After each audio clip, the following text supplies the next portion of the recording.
Salve omnes, and welcome to Caesar Book 1, following the AP Latin syllabus. We are going to be looking at chapters 1 through 7, which is the whole Latin requirement of the AP Latin syllabus for Caesar Book 1.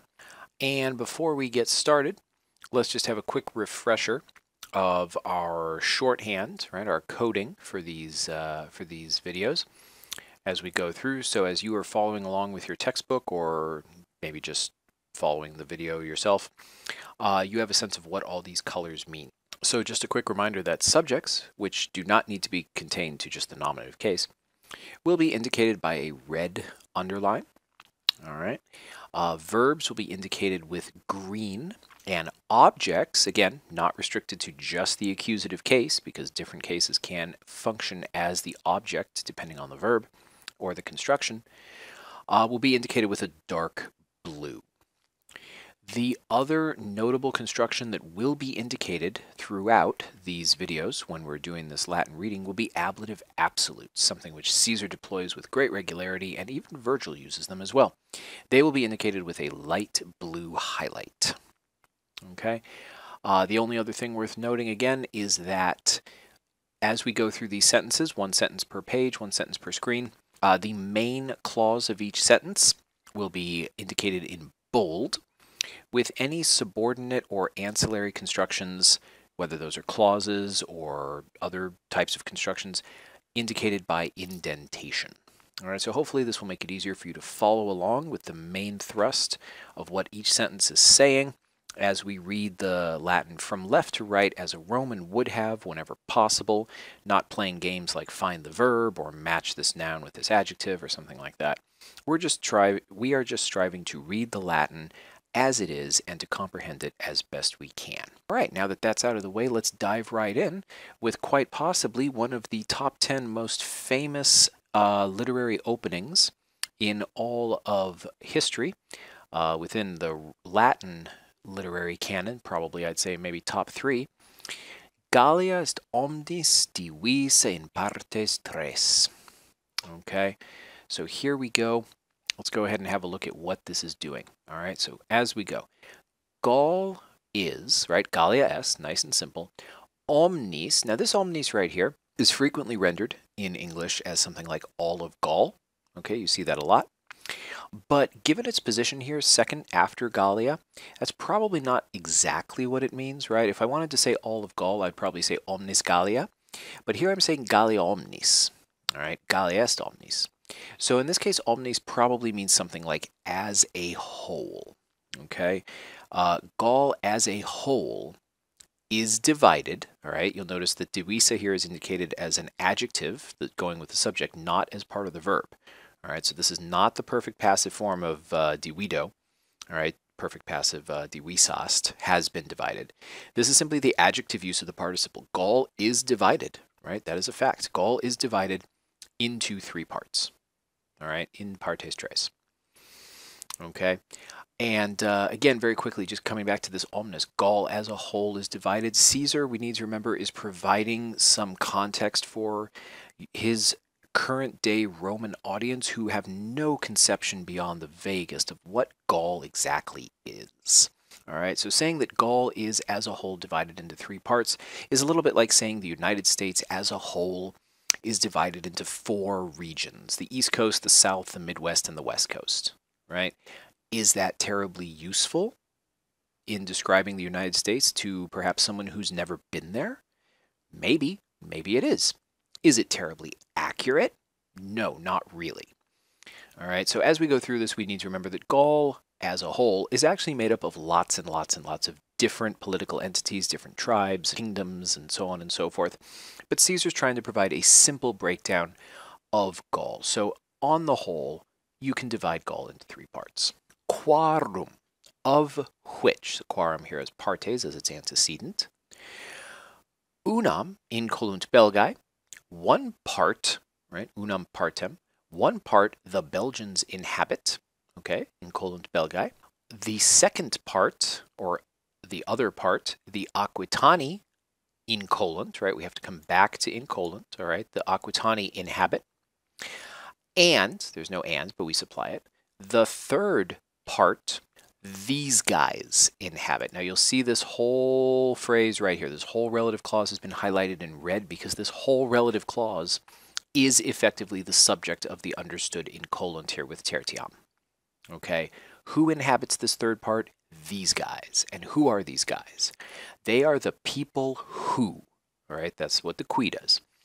They are the people who, in their own language, ipsorum lingua, are called, we can, appellanter, Celts. In our language, they're called Gauls.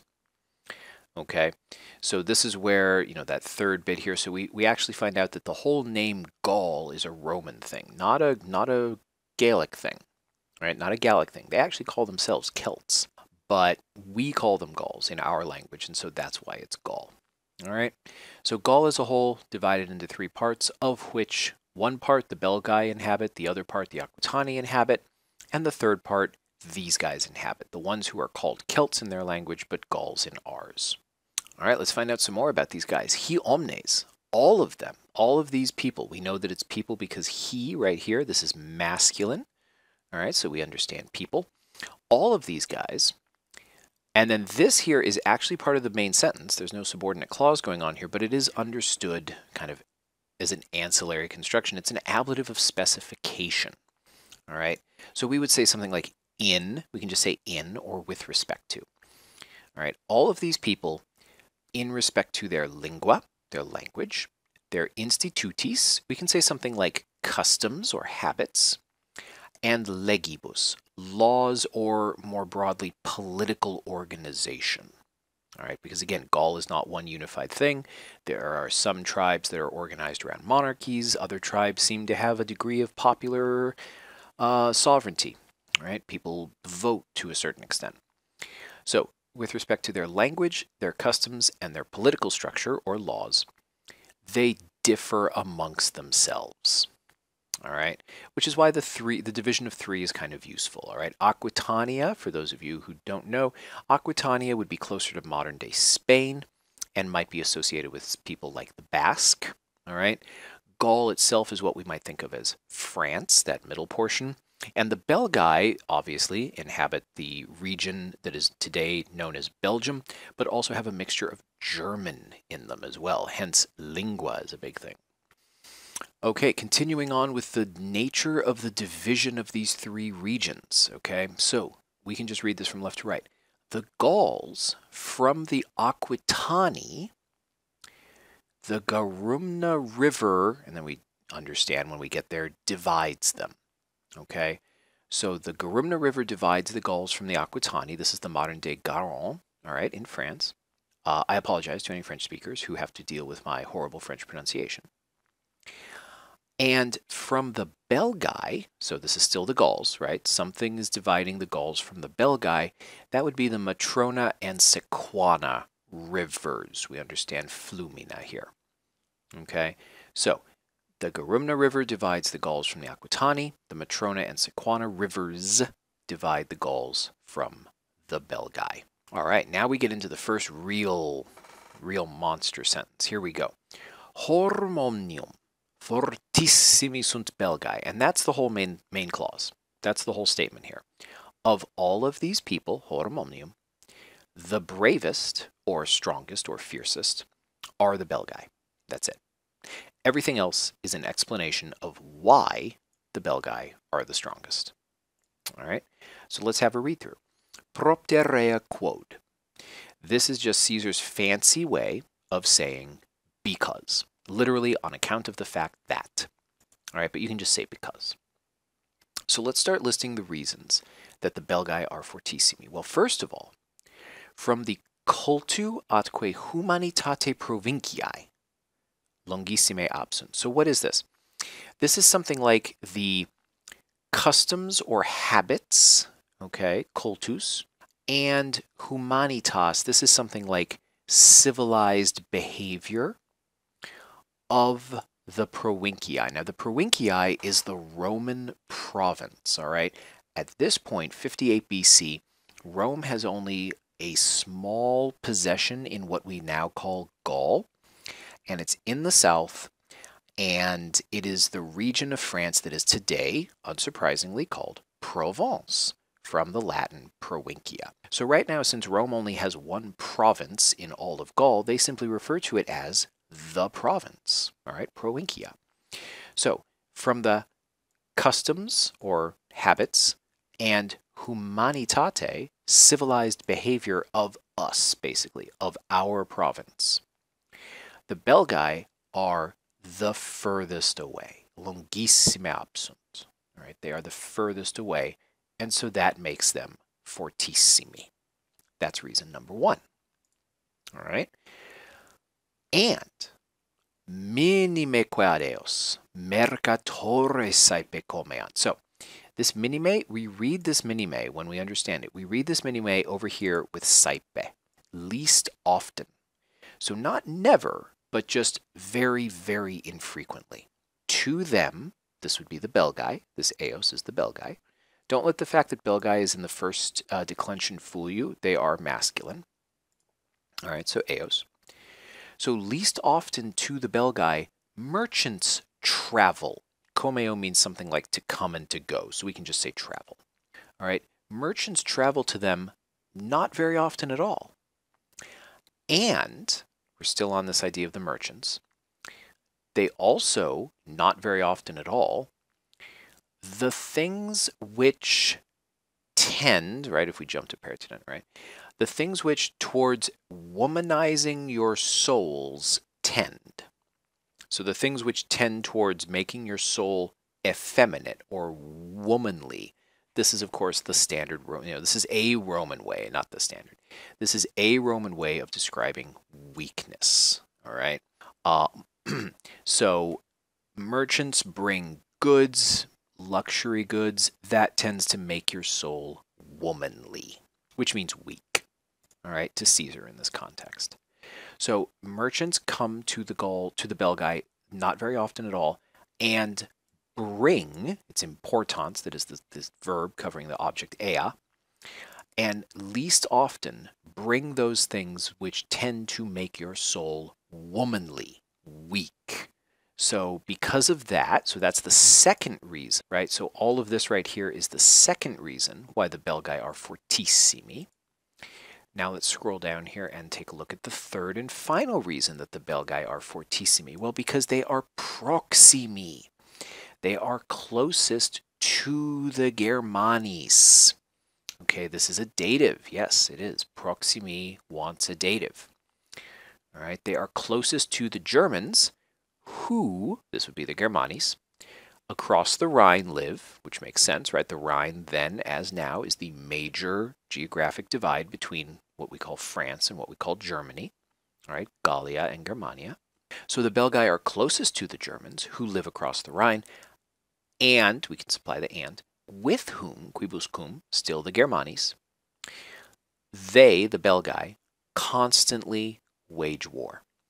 All right, and this idea of continenter really does imply something like without cease. So they are always at war with the Germans, and that makes them strong, right? Because the Germans are a very, very fierce and warlike people, one of the few peoples out there that actually scare the Romans. And so the fact that the Belgae are constantly fighting them makes them also very fearsome. Okay, sure enough, having just said that, qua de causa, Caesar continues on. This qua, by the way, is basically hoc from hic haec hoc. All right, hoc de causa, for this reason. Qua de causa, hoc de causa. For this reason, the Helvetii. Now here, these people are very, very important because they are going to be the primary antagonist of Book 1. Okay, so we're going to want to make a note of these guys. If the question is in your mind, why is Caesar mentioning this new tribe of Gauls who aren't the Belgae? In fact, who live in Switzerland, which is right next to Italy. It's because they are about to become our antagonists. So Caesar is establishing them as the antagonist here. For this same reason, the Helvetians, or the Helvetii, also the rest of the Gauls in excellence. This word virtus, right? Virtus, virtutis. We could translate it as virtue, but that's not really what it means. It comes from, as you can see right here, it comes from vir. It comes from man. And so this word virtus means something like manly courage or excellence. All right, we might contrast it with effeminare, being like a woman. So the Helvetii, compared to the rest of the Gauls in virtute, in manly excellence, or just in courage, the Helvetii praecedunt, they surpass. All right, so we're establishing the Helvetii as a fearsome force. They surpass the rest of the Gauls in courage. Why? Well, here's the reason. Because in practically daily battles, quotidianis proeliis, with the Germans, right? They contendunt, they struggle. All right, this is the Helvetii. The Helvetii are fighting with the Germans in practically daily battles. When, this use of cum right here means when. We know it doesn't mean with. It's not a preposition because there's no ablative following. And then we know it means when because we see these verbs proebent and gerunt are in the indicative mood. So we know that this cum means when. When, and then we have an out parallel, so either or. Either from their own borders, this is the Helvetians' borders, from their own borders, the Germans they repel. Okay, so sometimes the Helvetii are repelling the Germans, driving them off from their land, or ipsi, the Helvetii themselves into or at the Germans' borders wage war. So sometimes the Helvetii wage war in the land of the Germans, all right? Or they fight the Germans off when they invade. Regardless, because of their proximity to the Germans and the fact that they fight with them so much, the Helvetii are also better or stronger or braver than the rest of the Gauls. All right, the rest of chapter 1 is a bit of a digression into geography, which is not perfect, but it's pretty functional, so we're just going to go through it relatively quickly. Eorum una pars. This eorum, by the way, is the Gauls. So of these people, okay, that's why it's masculine. So one part of these people, or one group of these people, all right, which, that's the pars here, right, pars quam, which the Gauls hold, it is said, all right. So one part of these people which contains the Gauls, or which the Gauls contain, all right. So one part of these people which is made up of Gauls, dictumst, it is said. All right, so this is an impersonal passive construction. Caesar's not flat out saying that this particular part of the land of Gaul, the people of Gaul, is the one that the Gauls hold. It's just simply that's what they say. They say that the Gauls hold this particular part. Initium capit takes its beginning, so begins, a flumine Rodano, from the river Rhone, or Rhodanus if you like, and, you can throw the and in there, is bordered, now be careful, I mean, is contained, yes, that can work, but in this context it means bordered, is bordered by, and then we have three things that it's bordered by, okay? It's bordered by the river Garumna, the ocean, which means the Atlantic, and the land of the Belgae. So these are the borders, these are the three other borders of the land where the Gauls live. All right, so the river Rhone is on one side, the river Garumna is on another, then the ocean, and then the land of the Belgae. It touches even, so this is, it extends even, all right, and it extends to, we see the a tingit here, the a tingit, that means odd, so that's where flumen renum is going to come in just a second. So it reaches even from the Sequani and the Helvetii, or near the Sequani and the Helvetii. It even touches the river Rhine, the Renum. All right, so there's this little branch of this region that the Gauls hold that actually touches the river Rhine. And it vergit, which we're going to translate here for our purposes, because we're going to see this again, something like it extends or looks toward.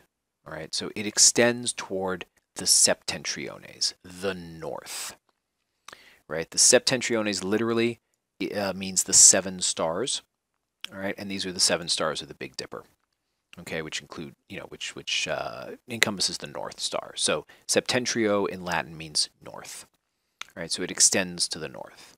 And by the way, just a note, when we talk about this, when Caesar talks about how it extends or it reaches or it looks in a certain direction, all of that should be understood from the perspective of the Romans, which is from our province, it extends to the north. Okay, so that's the anchor from which Caesar is describing all of this. Our province is the starting point, right? So it would be like saying that Virginia extends to the east and the south, or excuse me, to the west and the south, relative to, say, Washington, D.C. Because obviously, relative to, say, North Carolina, Virginia does not extend to the west and the south. All right, so it's all important. It's important to keep in mind where we're starting from when we say something like it extends to the north. Okay, so that was it for the region that the Gauls hold, which we might call Gallia, right? Now let's talk about the Belgae. The Belgae, starting from the furthest borders of Gaul, of the region of the Gauls, right, rises up or begins. All right, so the Belgae rise up or start from the furthest borders of Gaul. They extend or reach to the lower part of the river Rhine. Okay, so this lower part of the river, this is talking about the point at which the Rhine empties into the North Sea. Okay, so that's why it's the lower part of the Rhine, right? Even though it's on a map, it's further north from the river's perspective. It's where the river dumps out into the larger body of water, so it is lower. It is the lower part of the Rhine. And the Belgae look to the north and the rising sun, the Orientem Solem, right? The rising sun. That necessarily means the east. All right, so the land of the Belgae extends to the northeast. And finally, the third and final part, Aquitania. Okay, and remember, Aquitania is near Spain.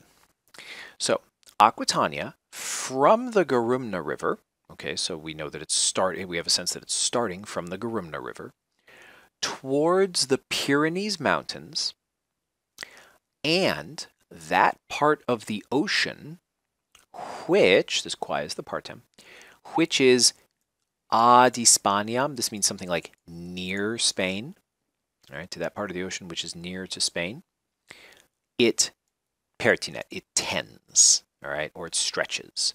So Aquitania stretches from the river Garumna towards the Pyrenees and that part of the ocean which is near Spain. And it looks between technically, but we could just say towards, right? Towards the dying of the sun, so the west, and the north, right? And so Aquitania extends to the northwest. All right, so that was it for chapter 1 of book 1. Now we get into chapter 2, and this starts the real narrative of the Helvetii proper, okay? Now that we've set up a general sense of the geography and the peoples involved, we're going to start with our antagonist. So, apud Helvetios, among the Helvetians. Longe, by far, this is the adverb used here with these superlatives. Nobilissimus et ditissimus, the most noble. Now, noble here means probably something like the highest born. Okay, so he was born into a high-ranking family. The most noble and ditissimus, the wealthiest, was Orgetorix. All right, and this guy is going to be very important for the next couple chapters. He's not quite our first antagonist as a person, but he's going to be responsible for getting the Helvetii into the situation where they clash with the Romans, even though he is now dead. By the way, this initial part and the story of Orgetorix is happening many, many years ago, 3 years prior. It's happening in 61 BC. And Caesar is writing in 58 when he has taken over governorship of Gaul. Okay, so what is up with Orgetorix? Well, that's east. That's Orgetorix right here. He. And then we have here our first ablative absolute. And this is technically an ablative of time. All right, this is telling us when Marcus Messala and Marcus Piso were the consuls. All right, and this is, of course, the Roman way of keeping track of the years, since a consul could only serve for 1 year. So, in the year that Messala and Piso were consuls, that was the year 61 BC. In that year, Orgetorix did something. He was inductus, he was driven or enticed or something like motivated or moved by a desire for kingship. All right, so he wanted to be a king. He wanted to be the ruler. A conspiracy of the nobility. Now, let's be careful here. This does mean of the upper ranks of society. All right. So a conspiracy of the nobility he made. So he started a conspiracy among the nobility, among the high-ranking men and families of that society, of the Helvetii. And civitati persuasit. Now, you'll notice that civitati has been indicated here as the object, even though it is clearly not in the accusative case. It is in the dative case. That is because the verb persuadio wants a dative as its object. It just goes with it. If you look persuadio up in the dictionary, you will see it indicates plus dative. So we're going to understand it that way. All right. Literally, he persuaded his tribe. And that's something, civitas, if you look it up in a dictionary, might mean something like political body or polity or something like that. But in our context here, we're in Gaul, we're going to translate it as tribe. He persuaded his tribe. Ut. Okay, this ut is a purpose clause, although you might argue that it is instead an indirect command because it's what Orgetorix persuaded them to do.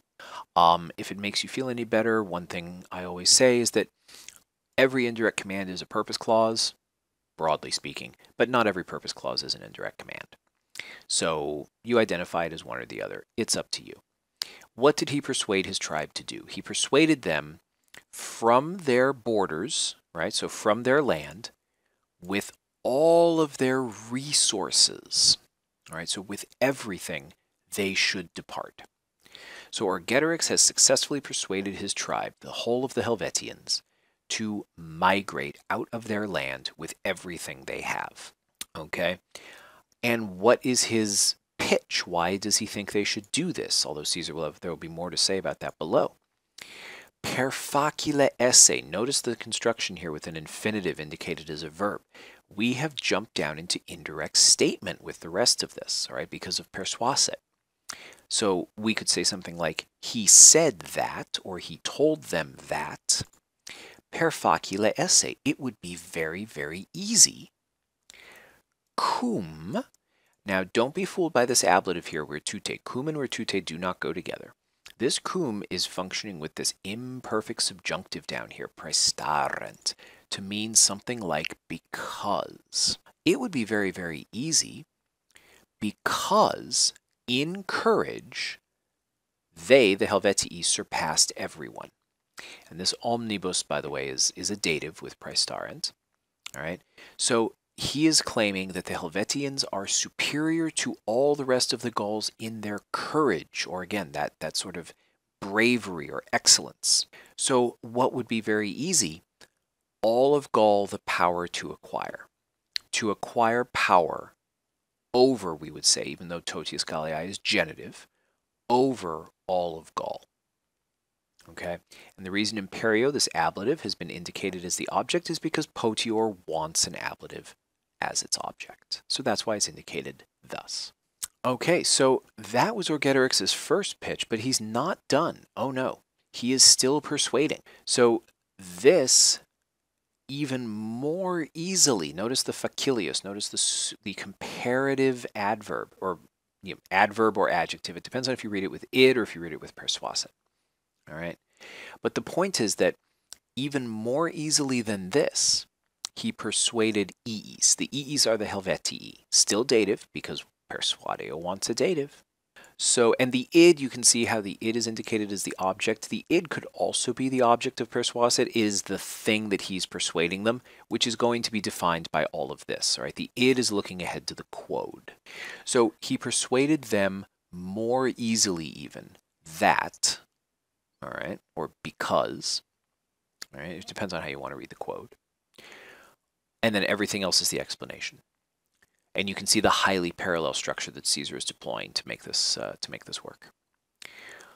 Undique, on all sides, loci natura, by the nature of just the place that they were in. So by the geography, that's what loci natura means. By geography, the Helvetii were continenter. The Helvetii were contained, again, it's that same verb from before, or bordered, right? The Helvetians were hemmed in on all sides by geography.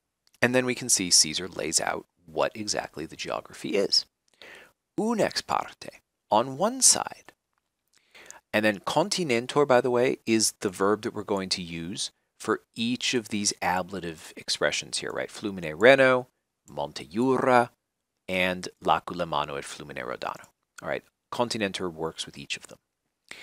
So on one side, the Helvetians were bordered by the river Rhine, which is latissimo atque altissimo, very broad or wide, and very deep.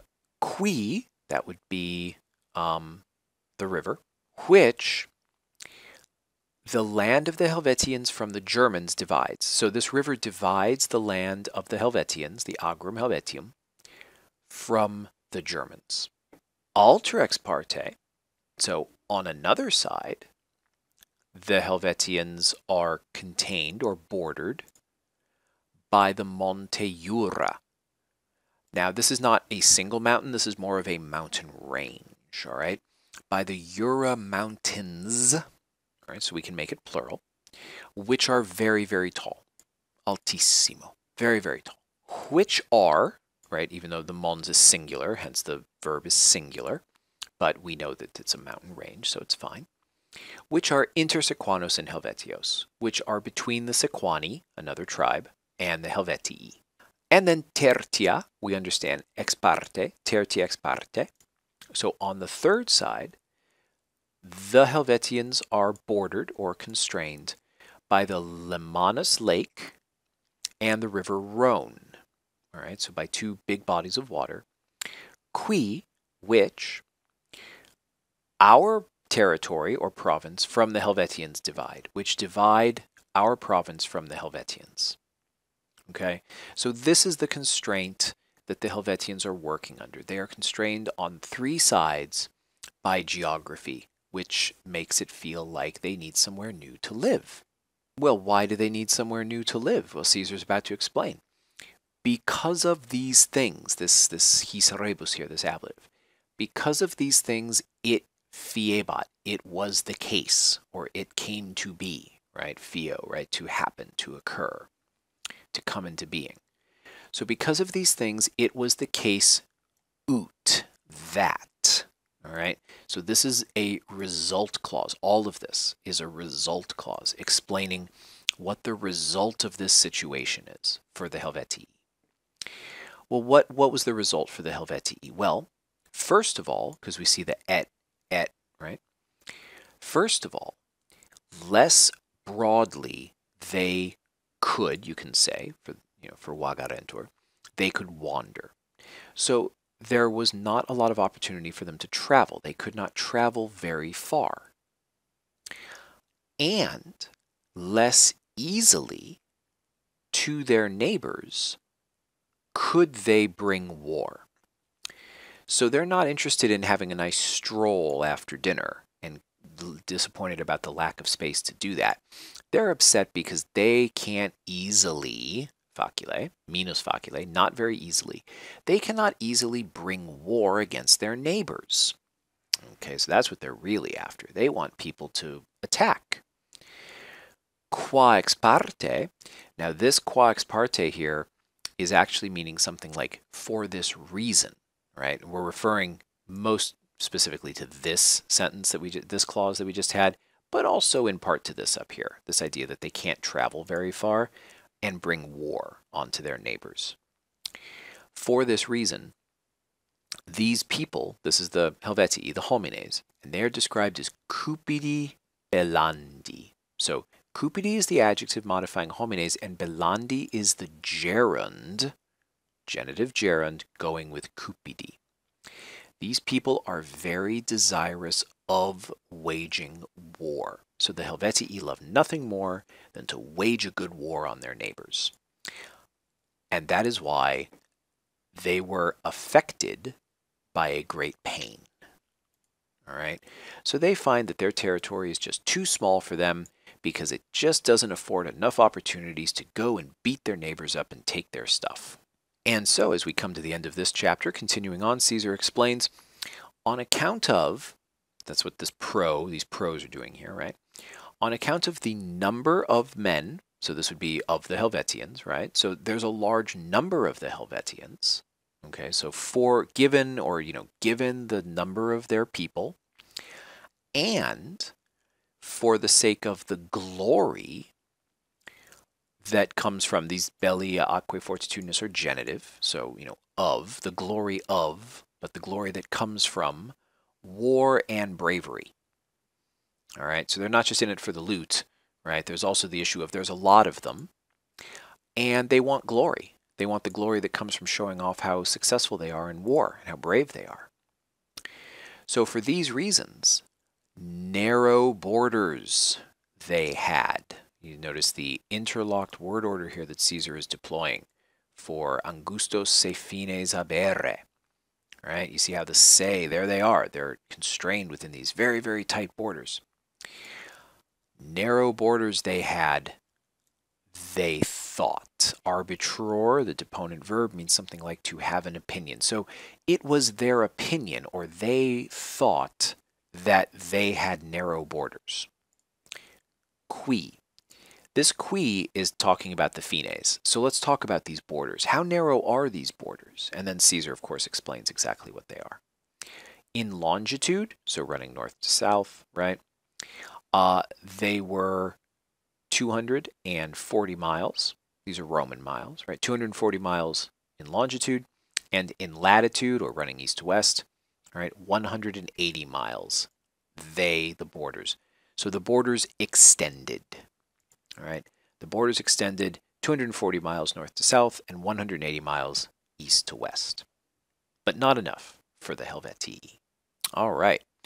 So now that we know the situation, right, the rebus, his rebus, by these things, right? So the whole situation we were just talking about. They have narrow borders. There's not a lot of opportunity to travel or to bring war to their enemies. This is so adducti, permoti, and then constituerant. This is the Helvetii as a people. So they.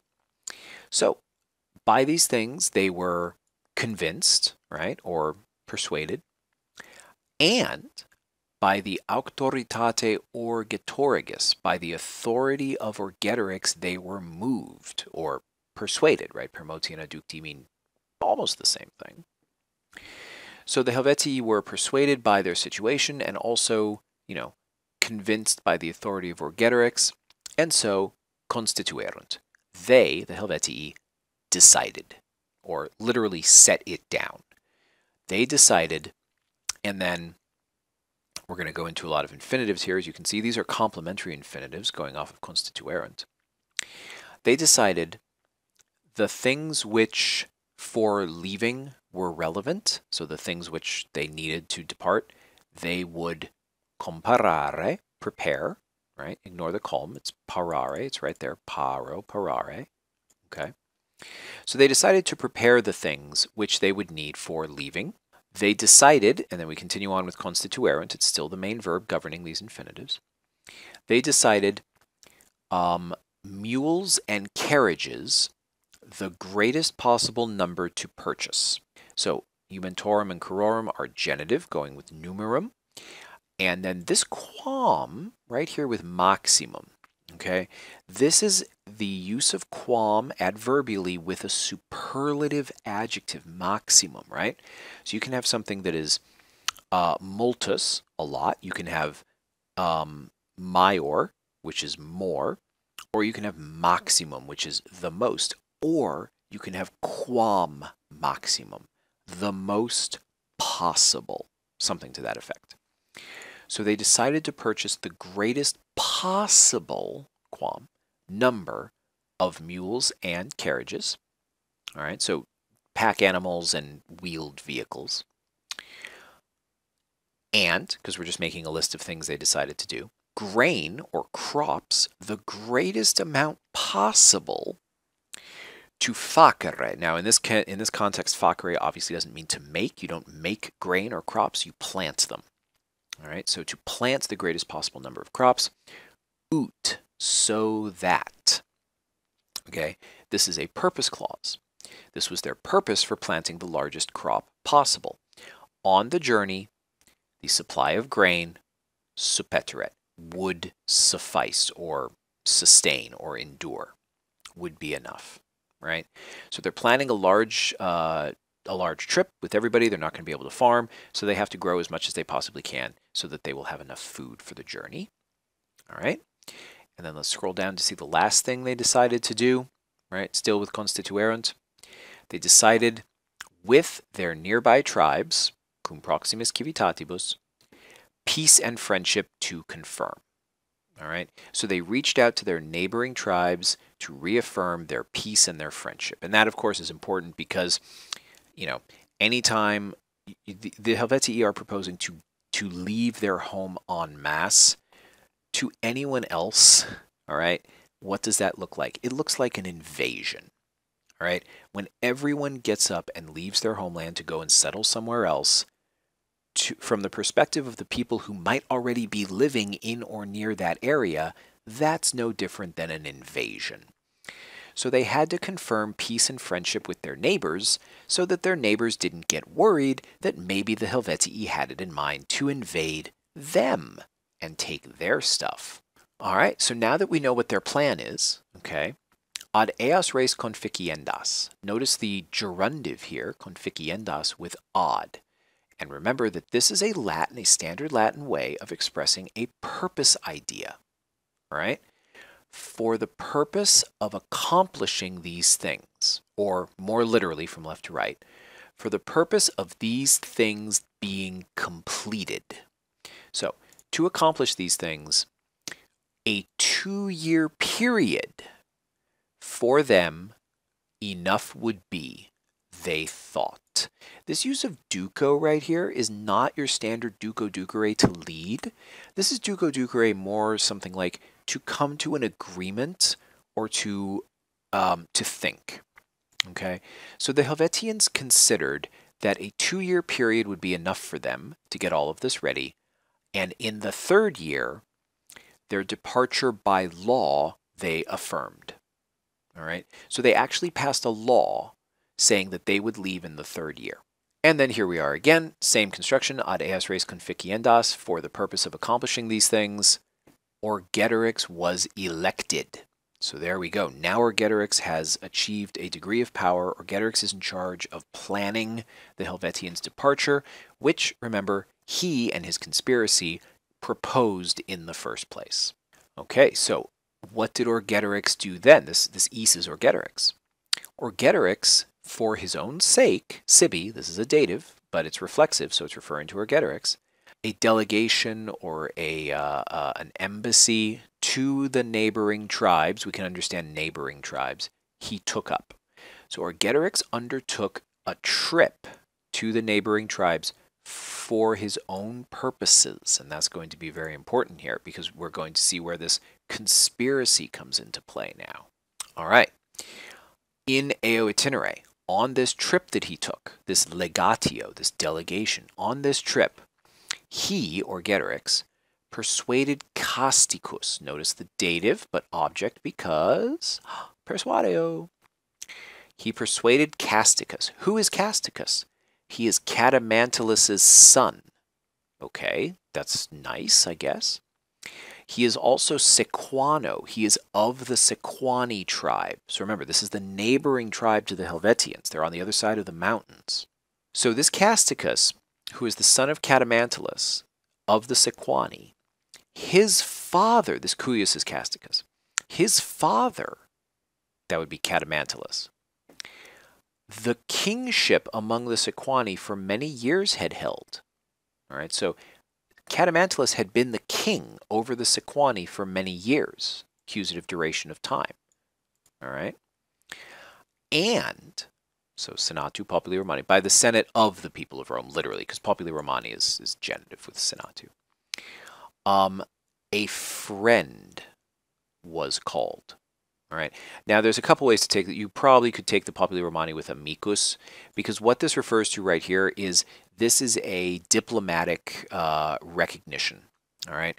So what this means, the fact that Catamantalus, the father of Casticus, had been named a friend of the Roman people by the Senate. That's probably the better way to read this. This is a technical thing in Roman society. It means that Catamantalus is an ally of Rome. He is a friend of the people of Rome. So that's a particular diplomatic station within Roman society. So they were allied with the Romans for a time. What did Orgetorix persuade Casticus to do? Remember this ut indirect command? We've seen it before. Here it is again. He persuaded Casticus to take over the kingship in his tribe. All right, so right there we know that Casticus is not the king, even though his father had been. All right, his father had been the king among the Sequani, but Casticus is not. So Orgetorix is persuading Casticus to seize the kingship in his tribe, which his father had held before him. So he's essentially prompting Casticus to overthrow the current ruler of the Sequani and take the reins of power for himself. So likewise, let's continue on here. Likewise, this is still Orgetorix. He's still persuading, only now persuaded's down here. Dumnorigi. So this is Dumnorix. All right, this is somebody new now. He is Aiduo. He is of the Aedui tribe. Okay. Sometimes you'll see this name Aedui spelled without the H, just A-E-D-U-I.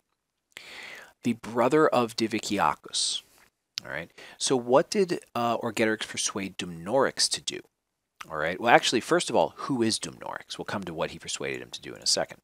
Who is Dumnorix? This qui, by the way, is not referring to Diviciacus. It's referring to Dumnorix. Dumnorix was someone who, at that time, held a position of power. Now, this is not the same thing as leadership. Okay. This is distinct from that. So Dumnorix is not a leader in his tribe, but he holds a position of power or influence. All right. From a Roman perspective, the princeps was a title conferred to the de facto leader of the Senate in Rome, but it wasn't an official political position. All right. It was a title that you received. So at that time, Dumnorix held some position of authority, but not in the political sense in his tribe. And Dumnorix was greatly by the common people accepted. So Dumnorix was very popular, it seems, among the plebs. Now, the plebs are not the people who run things, so the fact that you're popular with the plebs doesn't necessarily mean anything unless you can levy that to your advantage. So what was it that Orgetorix convinced Dumnorix to do? Literally the same thing to attempt. So what is this same thing that we're talking about? Well, remember up above, that was the acquisition of regnum, to acquire political power, so to overthrow the government in a sense and get himself installed as leader of his tribe. He persuaded Dumnorix to do this, and AE to him, that's still Dumnorix, his daughter in marriage he gave. So he's forming an alliance, a very, very close alliance with Dumnorix by putting him into his family, by giving him his daughter. All right, so continuing on with his plan, this conspiracy that he's forming with Casticus and Dumnorix, same construction we've seen before. We know it's indirect speech. He said that, all right, or he, down here we'll see in a second, he showed to them that, he told them that, right, with this dative right here, illis. It would be very easy, per facile esse, factu, to do this. All right. This factu, this supine right here, is looking ahead to this phrase, conata perficere. All right. What would be very easy to accomplish, he showed them, to the things that they were going to undertake, conata, to achieve, literally, to complete the things they set out to do. All right. Because they are about to set out to do some pretty notable stuff, right? Overthrow the governments of their respective tribes, and then attempt to seize power over all of Gaul. Remember, that's Orgetorix's ultimate plan. Totius Gallii, imperio potiri. So he's proving to them, he's showing them that it would be very easy to accomplish these things? Because, here it is again, propter quote, because ipse, that's Orgetorix, he himself, of his own tribe, power would obtain. So this is Orgetorix, this future participle right here, obtenturus.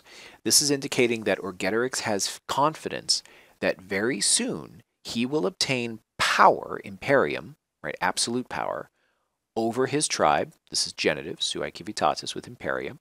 And so, he continued on to say, right, so indirect speech, non esse dubium, there is no doubt. Quin, but that. That's literally what quin means, but it just goes with non esse dubium. There is no doubt that, okay, we can just say that, all of Gaul, very much the Helvetii possent. So this expression right here is kind of interesting because we see, it's one of the rare times we ever see the verb possum without a complementary infinitive. And the note explains that the context here is something like the Helvetii were by far, plurimum, like the most capable or the most powerful, right? Because remember, at the end of the day, the verb possum is an amalgam of the word potis and sum. Potis means powerful or capable. So the use of it here is something like the Helvetians were, plurimum, very much the most capable of all of Gaul. Okay? And so, I'm going to scroll down here to the end so we can see it. And so, still Orgetorix, he, with his forces and his army, to them, or for them, this is Dumnorix and Casticus, kingdoms he would acquire, he confirmed. Okay, so just to take a step back for a second here, what Orgetorix is saying to Casticus and Dumnorix is that once he, Orgetorix, achieves supreme power among the Helvetii, he will use his position and his resources and his army to support Casticus and Dumnorix in their attempts to overthrow the current rulers of their tribes and to seize that power for themselves. That's what he is promising he will do when he says he will acquire kingdoms for them with his forces and his army, right? Ablative of means, or instrument if you like, but means is probably better. Okay, so here we come to the end of this plan. By means of this speech, they were persuaded. This is Casticus and Dumnorix, right? They were persuaded. Between them, or among them, faith and an oath they gave. So this would be Dumnorix and Casticus, and also by extension Orgetorix, Orgetorix. All right. So between them, they swore an oath and they made a promise. And this ablative absolute right here, regno occupato, this ablative absolute right here is something, it's actually almost a conditional ablative absolute. It almost has the force of an if clause. If their kingdom would be seized, or after, you can get away with after their kingdom was seized, so after they seized their kingdom for themselves, all right, by means of, that's what this pair means here, by means of the three most powerful and bravest peoples of all of Gaul, they would be able to acquire, and what's missing here is like the power, right, imperio. So they would be able to acquire the power over all of Gaul by using, right, by means of the three most powerful and bravest peoples in Gaul. That would be the Helvetii, the Aedui, and the Sequani. They hoped, all right? So they hope that they will be able to acquire power over all of Gaul by using by means of the three most powerful and bravest tribes in all of Gaul once they have seized the kingship, once they have achieved the power. All right, so at this point, we're going to have to break this video because it is going very long. We've gone 3 chapters in, leaving it on a bit of a suspenseful end because now we know what the conspiracy is between Orgetorix, Dumnorix, and Casticus, but we don't know how it's going to turn out. Spoiler alert, it does not end well for Orgetorix. Remember, this is all happening 3 years ago, 61 BC. So this is history for us, not the current day. But we will continue on in the next video where we cover the remaining chapters, chapters 4 through 7. And thank you for sticking it through here, and we will pick up in the next one. Walete.